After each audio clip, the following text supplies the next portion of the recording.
It is a beautiful day today, folks. Unfortunately, it's not going to last. I'm out here in shorts, and we are looking at a winter storm starting tomorrow again, here at the very end of April.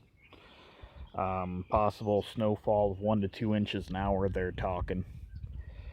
So I just wanted to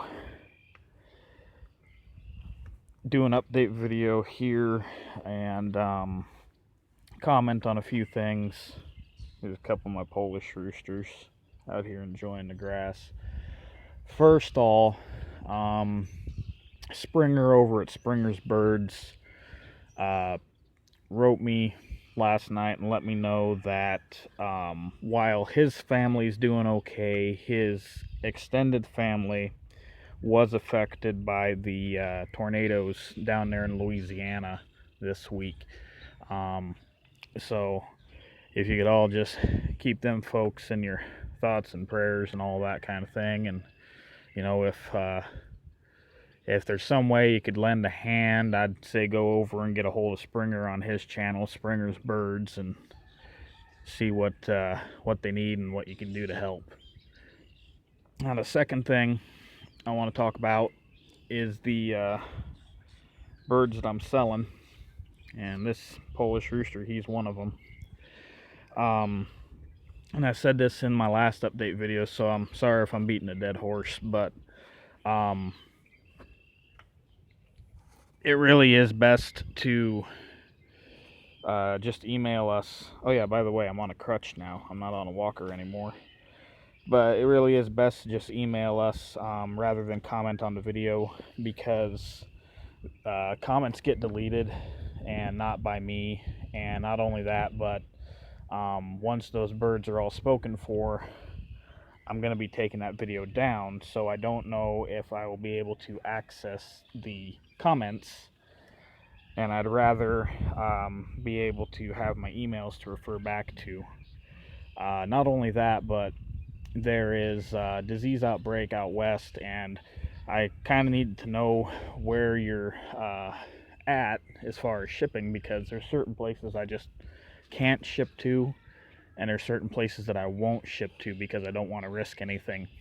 So what's going on in California? Well, they've got this outbreak of virulent Newcastle disease. They used to call it exotic Newcastle disease, and it's no joke. It spreads, and it spreads fast. And not only that, but your birds might look completely healthy, and then you're out feeding chores, you know, and they just start dropping over dead. It just happens that fast. And there's a Facebook page, I think it's called Save Our Birds, where a gal videotaped her family's flock being euthanized to prevent the spread of disease, and she and her family were not taking it well, and there's a lot of outcry about property rights and those kinds of things. And I guess the main thing I gotta say is right now, this is a disease that could spread extremely easily and very quickly and decimate poultry in general. I know gamefowl people tend to like to stick to their own, but I gotta tell you, there's been some talk of guys in California who are just like, oh yeah, you know, it's no big deal, just drive an hour this way or that way if you want to ship birds out of the state. Don't risk it. Don't, you know, your bird, you might think it's healthy, and yeah, you need the money or whatever, and you don't think it's a big deal, and then you ship the bird across country, and all of a sudden there's an outbreak in another state. First off, you're going to be causing lots of problems for people if it does catch on in another state. But not only that, if they can trace it back to you, you're going to be in a lot of trouble. This is something that is not just a state thing. The feds have their hands in it too. So just don't risk it. Just wait, you know, wait till the ban's cleared. And I see guys daily asking, well, can I ship to California? Can I ship out of California? Can I ship to the islands? Well, more than likely, if you're shipping to the islands, those birds are going to go through California. And I've turned folks down saying, I don't want to risk it, you know. So please just be responsible poultry owners. And this goes for game fowl, it goes for show birds, it goes for everybody. Now, another thing I want to talk about is I saw an article here the other day from my home state. Actually, I saw it this morning, not the other day. And there's a man back in my home state who is facing federal charges for being involved in a cockfighting ring. And where these charges stem from was actually an immigration raid where him and a bunch of other folks got in trouble for bringing workers here illegally. And from my understanding, they were tapping his phone to gather more evidence before the raid. So once they went back and started listening to all this recordings, he was buying and selling roosters, according to what the article says, for these people to use that he brought over here. Now, the issue that I brought up with the article was that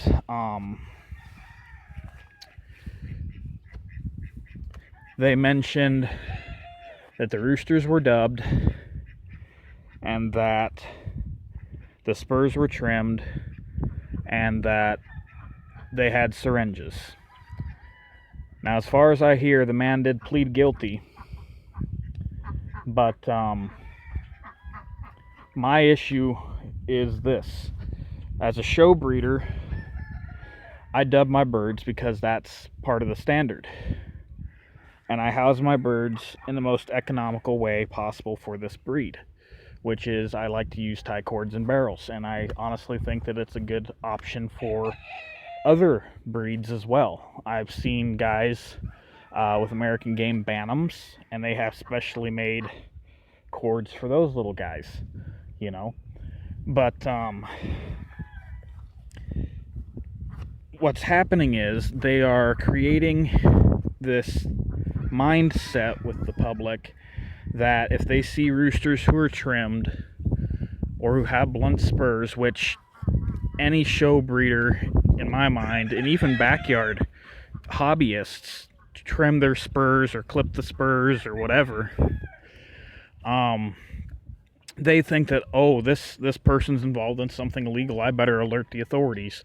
And it is just basically gearing up to get these people in a world of hurt for something they're not doing. Check your show standards. It says that the roosters must be dubbed. Check. Just go on regular Facebook forums where you've got backyard hobbyists or show breeders or whatever, and you'll see that it says, hey, what's the best way to blunt the spurs on my bird so it doesn't hurt my hens or it doesn't hurt my child. You know, it's not concise and irrefutable evidence that this person's engaging in illegal activities. And I honestly don't know what we're going to do as a community to combat this, because on one hand, I would say go to your local 4-H groups or whatever, and go to your local authorities or whatever, and try to educate them as to what you're actually doing, and try to inform them of the show standards and that kind of thing. But then it's a double-edged sword, because they will suspect you automatically and start keeping tabs on you.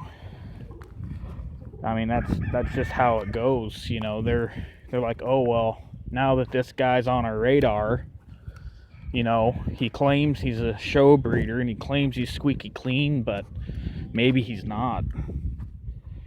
So, in my opinion, the best way to combat this is to get out to the show halls, and I'm not just talking going to game fowl only shows, although those are gaining in popularity, and I do understand why. But go to regular poultry shows where people have their silkies and their cochins, and I don't even care if it's the county fair. Get those birds out in front of the public. Present yourself in a professional manner and try to educate people about these birds, which is what I'm trying to do with this channel. Now, you just saw me walk through my pens and you can see there's green, beautiful grass, and these birds are on dirt. Well, with my injuries, I've been unable to move these pens, and this weekend I'm supposed to have a friend come out and help me move them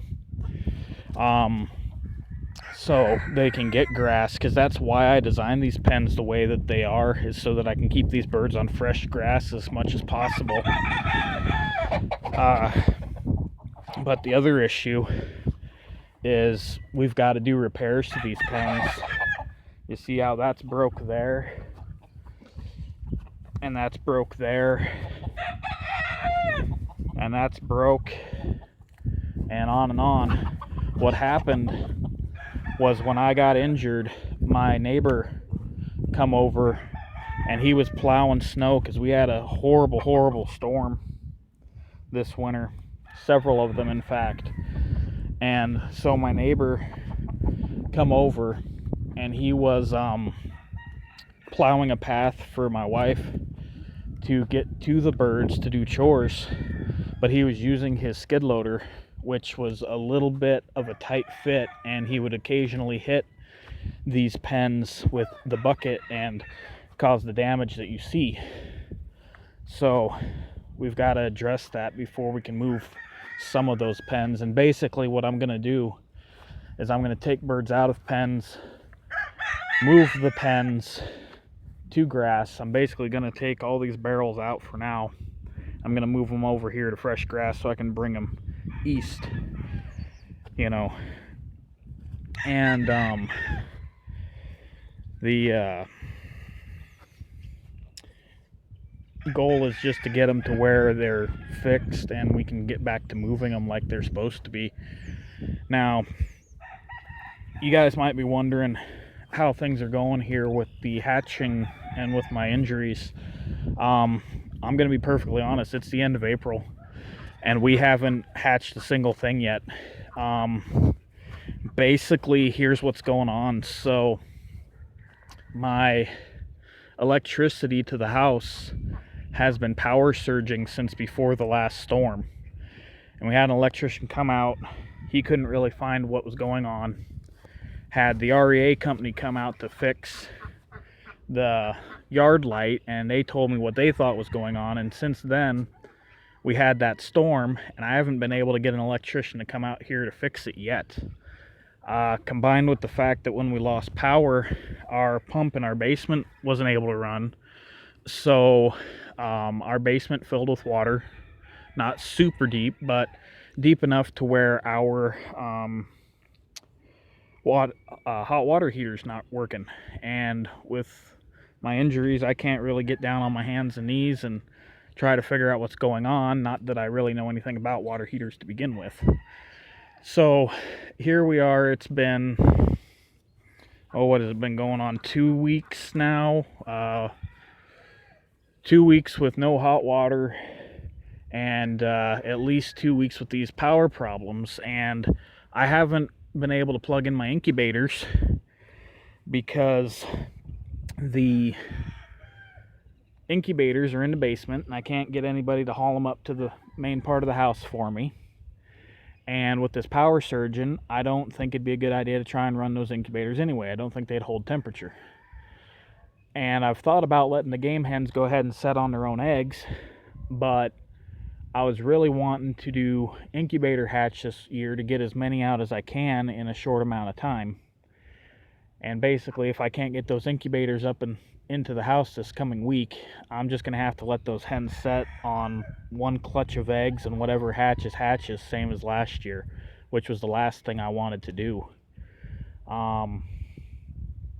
So that's how things are going here. I've got the video here showing these ducks. The rest of them are kind of out running around, but I am selling the ducks just to make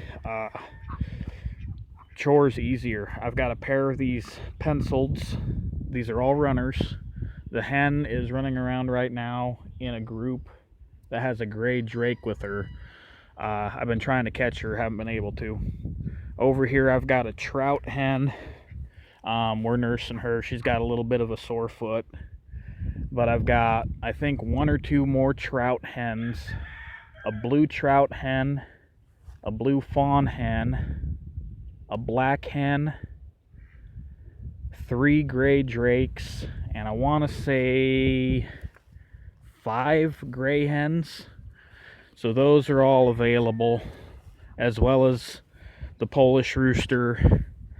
I've got 2 trios of Bantam Andalusians. You can check my videos for what those look like. Basically, I had a guy who was real interested in them prior to the accident, and I haven't heard back from him since I've emailed. And at this point, I just want to get them gone. All the pheasants have left this place. They are at a friend's in another state, and then the plan is, once I'm back on my feet fully, I can get some young birds back from him to resume that whole deal. So keep that in mind. So just to recap, I've got 2 trios of Bantams available of the blue Andalusians. I've got 2 pairs of Morgans that are still available. There's several of you that are pending on them, because I'm checking with the people who emailed me first to make sure that they still want them or if they're going to pass. And once I get a straight answer out of them, the next people in line will be notified. I've got 1, maybe 2 gold Polish roosters for sale, and I've got all these ducks. So I've got a pair of pencils, a 2 or 3